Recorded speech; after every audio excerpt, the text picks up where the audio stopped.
Faza e tretë e sezonit 2025-2026 në kategorinë e parë pritet të jetë zjarr pasi 11 ndeshjet e fundit do të vendosin fatet e skuadrave për arritjen e objektivave. Java e 23 sjell një përballje mjaft interesante mes dy emrave të mëdhenj të futbollit shqiptar, Skënderbeu dhe Kuksi, klube që në të kaluarën kanë luftuar për trofe në elitë. Sot realiteti është ndryshe, shkruan Panorama Sport. Skënderbeu synon rikthimin direkt në superiore, ndërsa Verlindohet luftojnë për mbijetesën por të shmangur rënien në kategorinë e dytë. Takimi do të luhet të shtunën në orën 16:30 në stadiumin e Korçës. Kuksi vjen në këtë transfer në një moment pozitiv. Përforcimet e Mercatos së dimrit kanë nisur të japin efekte tek skuadra e drejtuar nga trajneri Bledi Kadiu.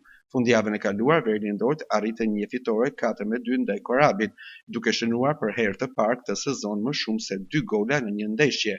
Për sfidën në Korçë, Kuksi do të ketë në dispozicion edhe një armatë shtesë në sulm. Bëhet fjalë për Abidou Tayo, i huazuar në fund të Mercatos nga Skënderbeu.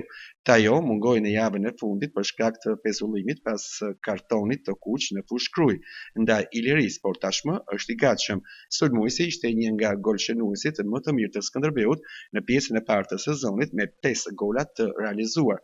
Të shtunën ai do të përballet me ish skuadrën e tij në një ndeshje ku Kuksi ka nevojë jetike për pikë dhe për vazhdimsi rezultatesh pozitive, shkruan Panorama Sport.